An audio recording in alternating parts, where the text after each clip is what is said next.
Mais uma vez, seja muito bem-vindo. Nós estamos ao vivo. São 15 horas e 20 minutos, 21 já, pelo horário de Brasília. Eu sou o Kleber Werneck e a partir de agora você acompanha comigo o que é notícia no Brasil e no mundo nesta edição da tarde do Redação HIT. E olha só, nós vamos começar relembrando essa imagem que viralizou nas redes sociais há pouco tempo, mais especificamente na semana passada. As imagens mostram um homem pendurado na janela de um carro em alta velocidade. E as testemunhas que estavam no local disseram que o motorista estava tentando escapar de um assalto. Ele teria sido abordado enquanto estava parado no sinal vermelho. E o suposto ladrão ficou ali, preso junto ao carro. Você deve se lembrar bem disso. Aconteceu na semana passada. Pois bem, hoje foi feita uma descoberta, uma fraude nessa história. Olha só, o influencer se apresentou como sendo o motorista daquele carro que estava ali naquela situação, mas tudo não passou de uma mentira, olha só, para conseguir engajamento nas redes sociais. Vamos conferir essa história. A polícia do Rio ouviu nesta semana o homem que afirmou ter conduzido o veículo filmado com um assaltante pendurado na janela. O caso aconteceu na zona oeste da cidade e Rafael Queiroz, de 29 anos, admitiu que mentiu sobre ser o motorista para ganhar engajamento e seguidores nas redes sociais. Após o caso acontecer, ele fez um post e deu entrevistas sobre a suposta participação. Depois disso, os investigadores o intimaram a depor e ele confessou a mentira. Rafael responde agora por falsa comunicação de crime. O registro de furto ao veículo continua sendo investigado pela polícia, que tenta ainda identificar o motorista. Realmente impressionante, essa história, até que ponto as pessoas chegam. Então, para falar mais sobre esse assunto tão polêmico, nós vamos conversar agora com um especialista, o advogado Ilmar Muniz. Boa tarde, doutor. Seja muito bem-vindo. É um grande prazer recebê-lo aqui no nosso jornal. Boa tarde, Kleber. Uma grande satisfação poder contribuir com um assunto tão importante. Importantíssimo, doutor. Então, primeiro eu peço que você explique para as pessoas que nos assistem o que pode acontecer com esse influenciador que mentiu ao falar que dirigia o carro que apareceu naquele vídeo.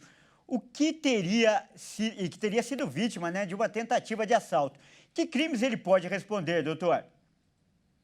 Kleber, é muito interessante essa colocação, pois as pessoas acham que ir na internet, mentir, brincar, e falar que determinadas situações só para ganhar engajamento tem consequências jurídicas graves. Nesse caso, ele vai responder pela falsa comunicação de crime, porque ele determinou que tinha sofrido um crime, então movimentou uma autoridade policial para investigar, movimentou o judiciário para poder acompanhar a situação, e ele vai responder o artigo 340 do Código Penal, que tem pena com previsão de detenção de 6 meses. Então ele vai responder pelo crime da falsa comunicação de crime.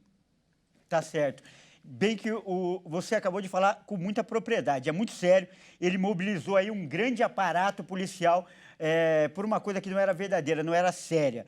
E o Rafael Queiroz, que é esse influenciador, ele está envolvido aí nessa polêmica, postou um vídeo, para justificar essa história e apresentar a versão dele. Vamos assistir aí esse vídeo? A gente não tem o vídeo agora.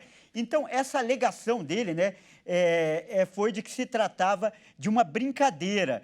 E não, para amenizar a situação aí, ele disse que ele foi marcado por alguns amigos, já que ele tem um carro parecido, e tudo começou com uma brincadeira que ele não tinha intenção de prejudicar ninguém.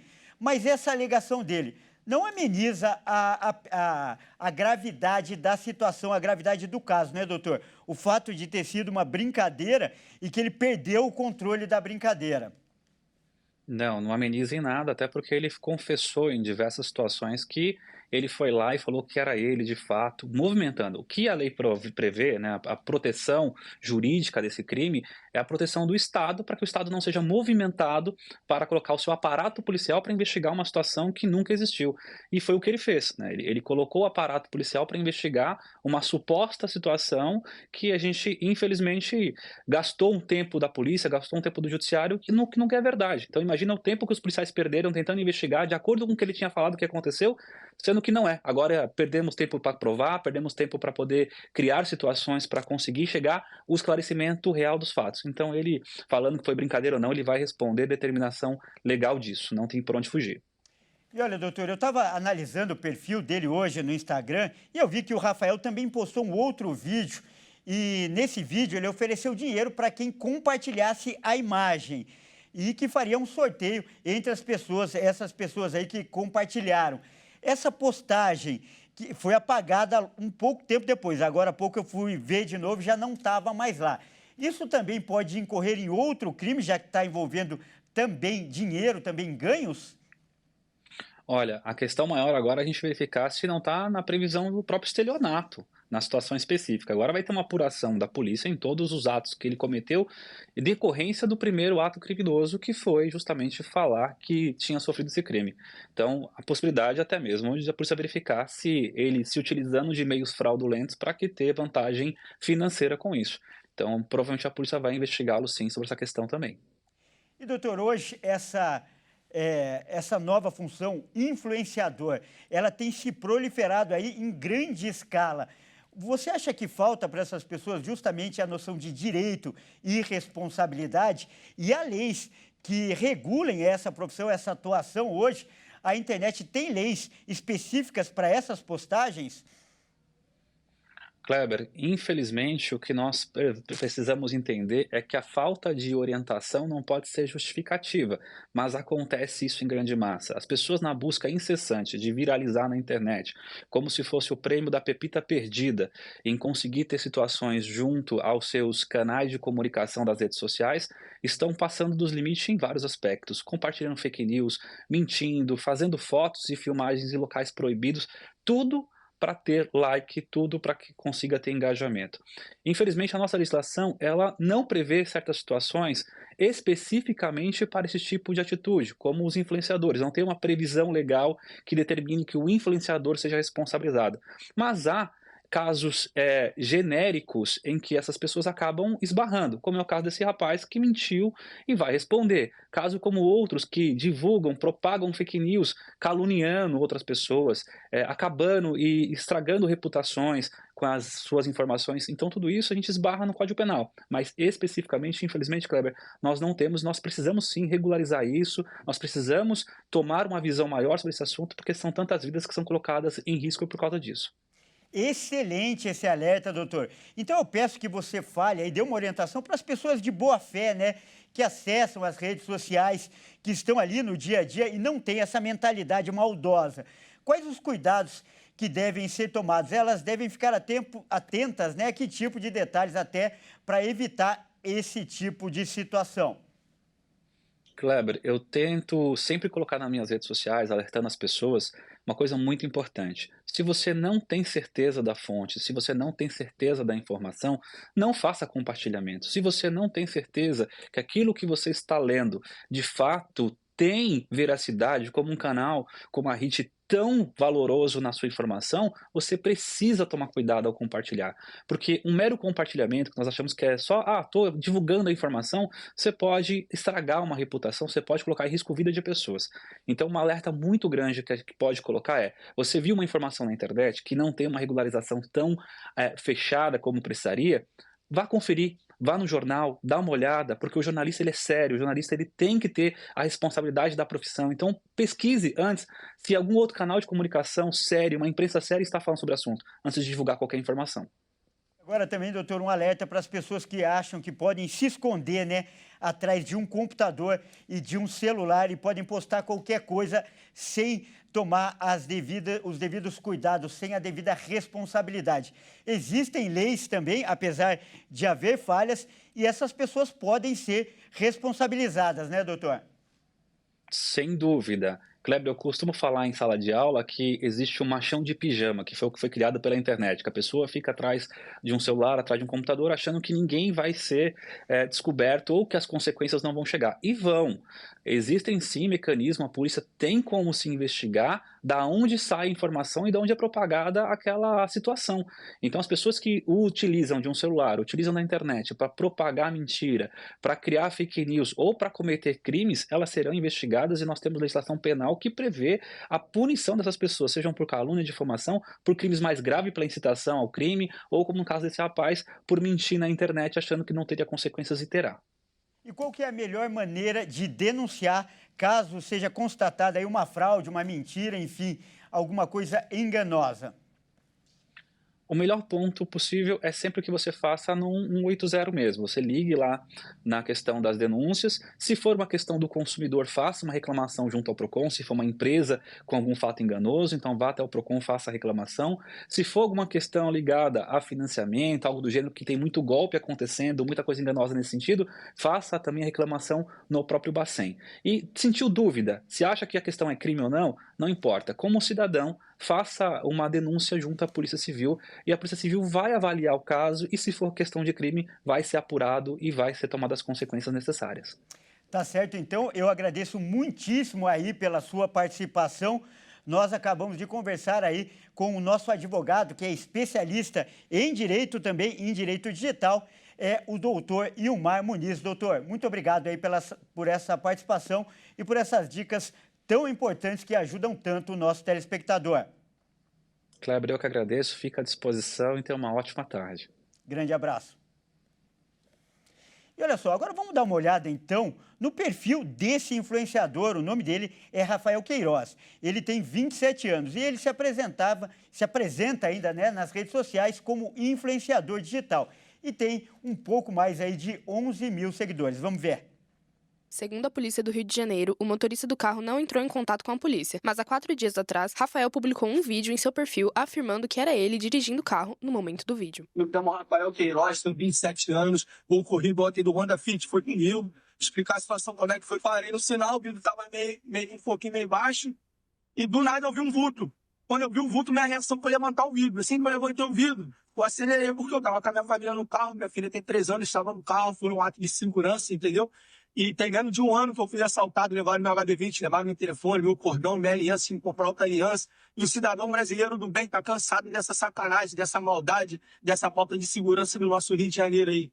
Entendeu? Gravando esse vídeo aí para dizer que eu tô bem. O rapaz, acredito que ficou bem, porque quando eu abri a janela, eu estava com o carro em baixa velocidade, eu também não podia parar e abrir a janela, porque eu não sabia se ele estava armado, se ele estava com a faca, o que ele estava ali. E foi um ato para proteger a minha família, entendeu? Pai, família, chefe de família do bem. E escreve isso não querem prejudicar nem nada. Logo após esse vídeo, Rafael deu entrevistas em algumas emissoras e em suas redes sociais ele continuou postando sobre o caso e fazendo brincadeiras e até mesmo sorteios. Nesta segunda-feira, ele foi até a Delegacia de Polícia do Rio de Janeiro e relatou ao delegado que inventou a história inteira para conseguir mais engajamento em suas redes sociais. Ele fez postagens em frente à delegacia e logo em seguida postou uma nota de esclarecimento. Fala, meus amigos, boa tarde, boa noite. Eu sei que você vai estar vendo esse vídeo. Me chamo Rafael Queiroz. Com certeza você viu essa lataria aqui, né? Essa cara aqui na reportagem aí, na Globo, na Band, na SBT, na Record. A gente está passando na televisão, estou vindo aqui para dar uma nota de esclarecimento para falar que aquele vídeo não sou eu e não é meu carro. Isso mesmo, não sou eu. Não sou eu e não é meu carro. Eu apenas entrei na brincadeira, amigos, seguidores ficaram me marcando, achando que era eu. Eu entrei na brincadeira porque eu não sabia que ia ser do Instagram. Eu tenho provas. Quem filmou também não foi o Djalma, não foi o Nem. E eu tenho provas, vou estar deixando aí os prints, que não foi eu dirigindo e não foi ele filmando. Apenas entrando na brincadeira. Me trollaram, falando negócio de reportagem, achei que era trollagem. E quando eu fui ver, realmente era reportagem, era verdade. Vou estar deixando o monitoramento do rastreamento do meu carro, que eu estava em Miguel Couto, em Nova Iguaçu, não estava na Barra. Naquela terça-feira do vídeo eu não estava lá na Barra, entendeu? Eu estava em Miguel Couto, estava na casa de um amigo jantando. Eu tenho como provar e vou estar deixando tudo aí, entendeu? Só pra deixar esclarecido. Por quê? Foi uma brincadeira de mau gosto? Pode ter sido, sim. Ter feito reportagem, perder tempo e tal, mas também a reportagem não havia legal antes de vir. Qual era deles? Sabia realmente ver o carro, puxava na placa nas câmeras de monitoramento pra ver a placa, pra ver se batia a câmera do meu carro, mas enfim. Só pra estar deixando bem claro que não sou eu, porque eles estão querendo levar pra outro lado, entendeu? Fui dar meu depoimento hoje na delegacia, falei toda a verdade, com a delegada, com a inspetora, ela contei toda a verdade, entendeu? Por isso estou postando essa nota de esclarecimento. Porque estão querendo falar que foi tortura pela velocidade do carro e a tentativa de homicídio, e isso eu não posso segurar, porque não fui eu, entendeu? Só passando a transparência. Muito obrigado. A Polícia Civil confirmou que busca identificar o verdadeiro motorista a fim de esclarecer todos os fatos. O influencer irá responder por falsa comunicação de crime. E por falar em internet, os crimes digitais têm preocupado cada vez mais as autoridades. Olha só, casos de roubos e estelionatos são cada vez mais comuns. E o nosso repórter, o Wellington Pael, conversou com um advogado, aliás, um delegado, né? Ele vai conversar agora com um delegado que é especialista no assunto. Vamos ver? Boa tarde, Pael. Boa tarde, Kleber. Boa tarde a todos. Entre 2022 e 2023, os casos de estelionato no país cresceram 8,2% no geral. Já se considerados que ocorreram somente em meio virtual, a alta é de 13,6%. Em 7 anos, o aumento chega a 360% nos crimes praticados nesse meio virtual. Os golpistas também estão focando mais em pessoas físicas, já que entre 2022 e 2023 houve queda de quase 30% nos roubos a bancos e outras instituições financeiras e 18,8% a comércios. Os dados são do Anuário Brasileiro de Segurança Pública de 2024. Eu vou conversar com o delegado da Polícia Civil, Vinícius Lima, que vai nos falar mais a respeito dessa migração do crime. Doutor, por que esses criminosos estão deixando mais o crime físico e partindo para o crime virtual? Boa tarde. Boa tarde. Justamente a criminalidade ela é organizada e ela acaba percebendo a facilidade em perpetrar esse tipo de crime através das redes sociais, através da internet.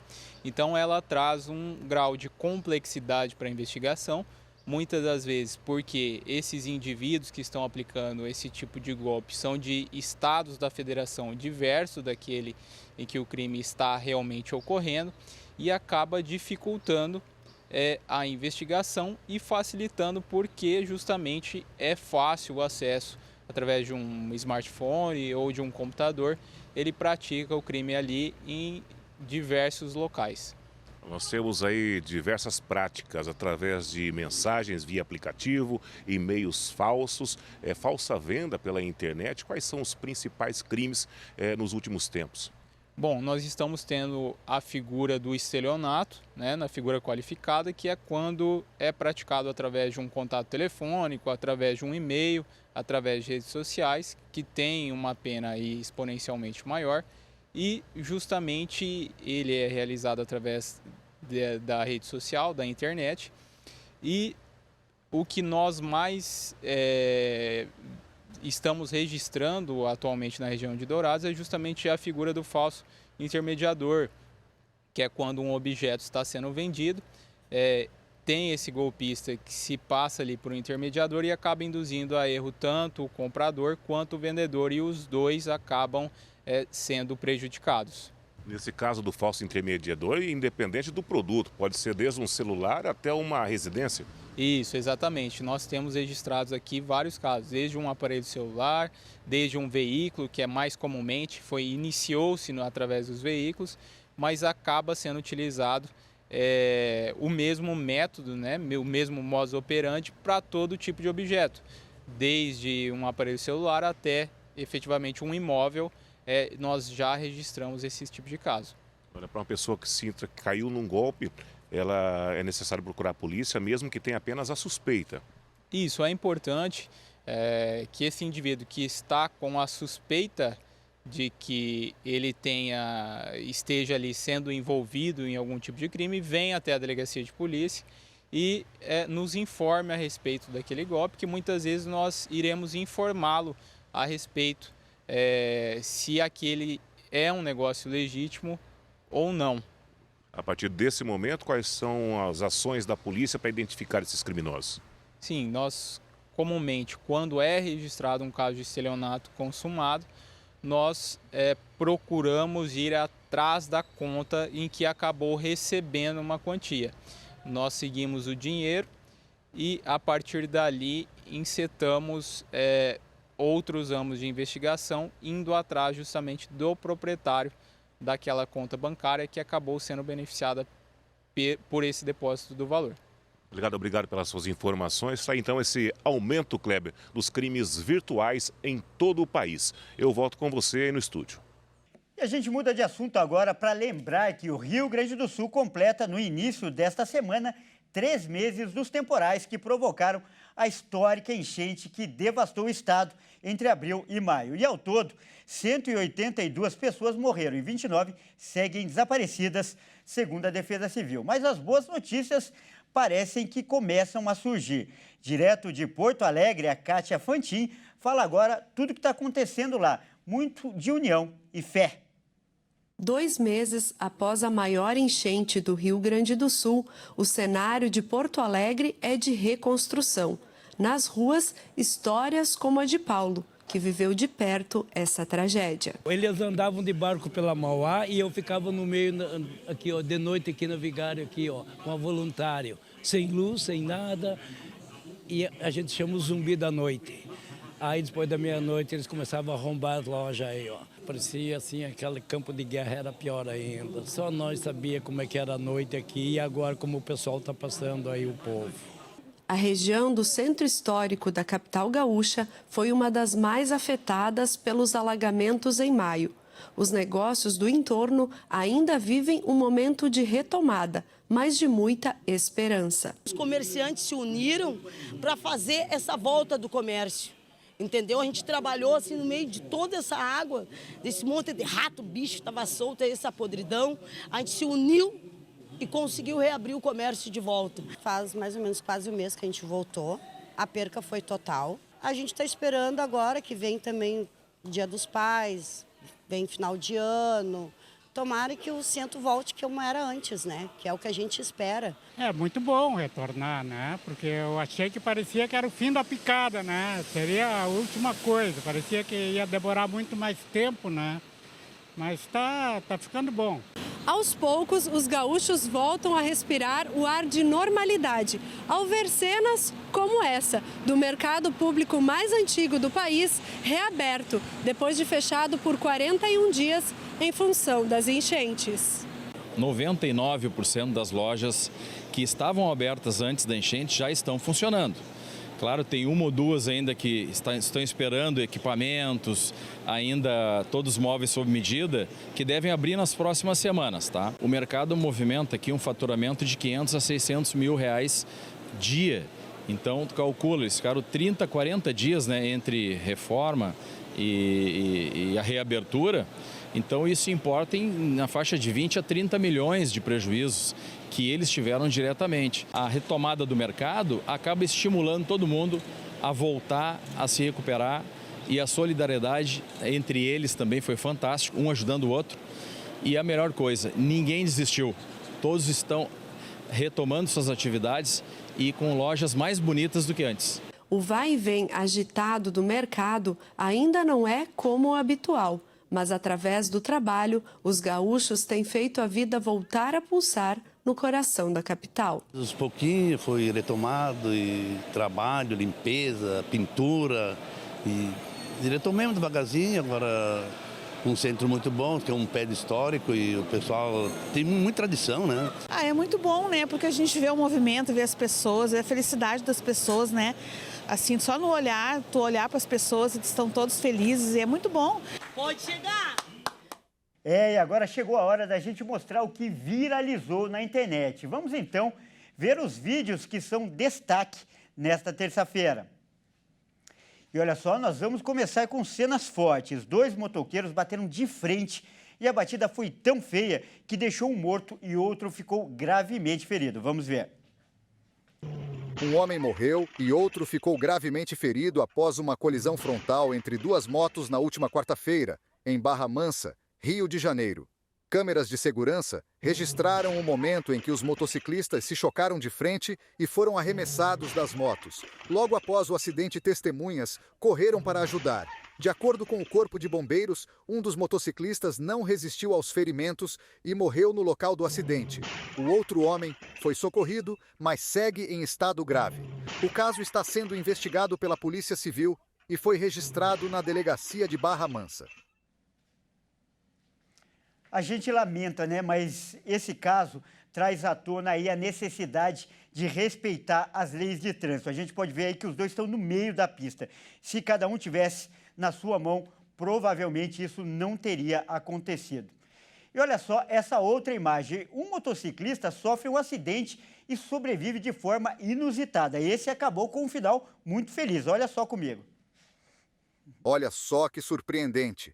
A câmera registrou o momento em que um carro e um motoqueiro batem e ambos levam um grande susto. Mas quem teve a vida transformada foi o motociclista, que parou de pé após o acidente. Olha novamente. Ambos os motoristas estavam indo de encontro quando o acidente aconteceu. Com a batida, o motoqueiro girou no ar e conseguiu parar com os 2 pés no chão e aparentemente se levantou com tranquilidade. A princípio, o motorista teve a frente do carro amassada e o motoqueiro uma nova vida, após este grande susto. Olha, e tirando o susto aí dessa situação, ele parecia um ginasta, não é mesmo? Esse merecia até uma medalha de ouro aí, digna dos Jogos de Paris. E agora, olha só, um exemplo de irresponsabilidade. Olha só, um tratador da Tailândia resolveu colocar a cabeça na boca de um crocodilo e quase pagou caro por isso. Vamos ver.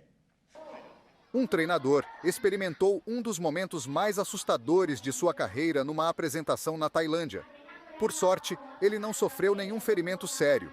O treinador colocou a cabeça dentro da boca do crocodilo, que é de costume nas apresentações, mas desta vez aconteceu o inesperado. De repente, o animal mordeu a cabeça e ainda chacoalhou o treinador e, por sorte, o largou.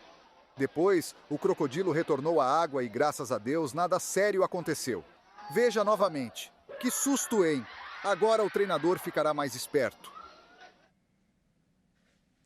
Olha, não se brinca com feras como essa. Ele quis aparecer, ele quis ali se exibir e quase se deu mal. Aliás, esse vídeo não é novo, mas a lição é sempre válida. Bom, e a gente muda de assunto agora para falar de notícias internacionais. Olha só, os Estados americanos não reconheceram a vitória de Nicolás Maduro nas eleições presidenciais da Venezuela, a Organização dos Estados Americanos, mais especificamente. E a oposição, inclusive, afirma que o candidato Edmundo González teve ampla vantagem de votos na eleição. Vamos ver. Em relatório feito por observadores que acompanharam o pleito, realizado no domingo, a OEA diz haver indícios de que o governo Maduro distorceu o resultado. Segundo o documento, um dos principais problemas foi a demora na divulgação dos resultados, apesar de o país ter urnas eletrônicas. O texto afirma também ter havido relatos de ilegalidades, vícios e más práticas. O relatório concluiu que o Centro Nacional Eleitoral, que é a principal autoridade eleitoral da Venezuela, comandada por um aliado do governo venezuelano, proclamou Maduro como vencedor sem apresentar os dados para comprovar o resultado. O texto ainda afirmou que os únicos números divulgados em canais oficiais revelam erros aritméticos. O Centro Nacional Eleitoral declarou a vitória de Maduro mais de 6 horas após o encerramento da votação. A Organização dos Estados Americanos lembra que não foi publicada a ata e forneceu apenas as porcentagens de votos que as principais forças políticas teriam recebido. Ainda de acordo com o relatório, o resultado foi anunciado com 80% dos votos apurados. A oposição venezuelana contestou o resultado e acusou o Centro Nacional Eleitoral de fraude. A oposicionista Maria Corina Machado afirmou ter tido acesso a 73% das atas, que, segundo ela, dão vitória a Edmundo González. Uma contagem rápida, independente, teria apontado a vitória de González por 66% contra 31% de Maduro. E o clima está cada vez mais tenso na Venezuela. Um dos principais líderes da oposição lá no país foi preso hoje. Mas o partido da oposição afirma que o caso trata-se de um sequestro. E o episódio aumentou ainda mais a pressão no país. O Partido Venezuelano Voluntário Popular denunciou que o líder opositor Fred Superlano teria sido sequestrado nesta terça-feira. Um vídeo publicado nas redes sociais mostra o momento em que o ex-deputado é capturado pelas autoridades do país. Nas redes sociais, o partido postou um alerta à comunidade internacional. O texto trata da escalada repressiva da ditadura de Nicolás Maduro contra os ativistas da causa democrática, que exigem pacificamente a publicação dos resultados eleitorais. A postagem diz que o presidente eleito foi Edmundo González. Edmundo González, rival de Nicolás Maduro nas eleições deste ano, também reagiu com indignação à captura do líder opositor por meio das redes sociais e disse que exigia a libertação imediata de Fred. A Venezuela enfrenta uma série de protestos e reações da comunidade internacional diante do resultado do pleito que garantiu um segundo mandato ao presidente Nicolás Maduro. A gestão é acusada de fraude e opositores afirmam que o verdadeiro vencedor é o candidato Edmundo González. E agora é hora de falar de Jogos de Paris no nosso Momento Olímpico.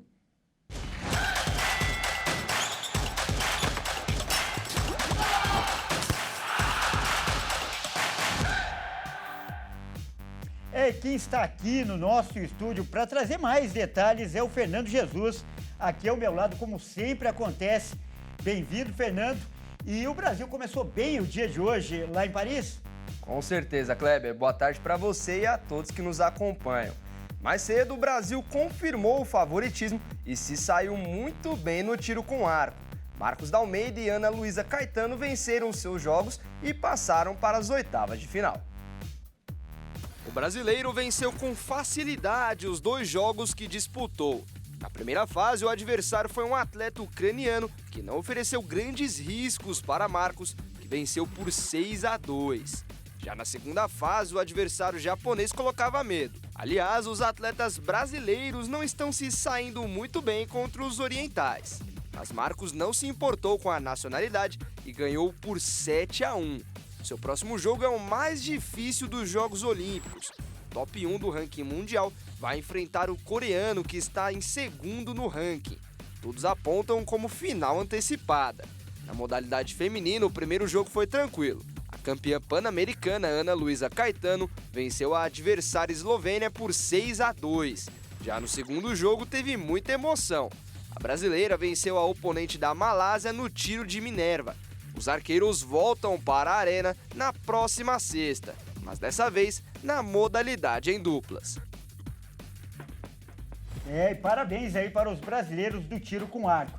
E, Fernando, as meninas aí, o vôlei de praia também teve um bom resultado hoje, né? Exatamente. A dupla Carol e Bárbara venceram a Lituânia por 2-0 e daqui a pouco, às 16 horas, outra dupla brasileira entra em quadra. Duda e Ana Patrícia enfrentam as espanholas Liliana e Paula. As duas duplas brasileiras estão invictas nas Olimpíadas de Paris. Carol e Bárbara venceram a dupla japonesa Akiko e Ishii por 2-0 na estreia. E hoje garantiram mais uma vitória para o time Brasil nas Olimpíadas.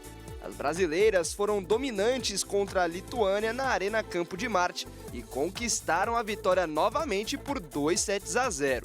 O triunfo de hoje encaminha a classificação de Carol e Bárbara para a próxima fase da competição. A outra dupla brasileira na modalidade também ganhou o primeiro jogo das Olimpíadas por 2-0. E hoje entram em quadra contra as espanholas Liliana e Paula para garantir mais uma vitória brasileira nas Olimpíadas de Paris. Infelizmente não foram só boas notícias, também teve derrota do Brasil, não é, Fernando? Teve sim, Kleber. A manhã de hoje não foi tão boa para os brasileiros. O Brasil não se classificou no remo masculino e nem no feminino. Natação, tênis de mesa e o boxe, o Brasil também foi eliminado. Vamos conferir. Dura manhã para os atletas brasileiros em Paris. Lucas Vertem terminou em 4º lugar nas quartas de final do remo esquife simples e não conseguiu a classificação para a semifinal.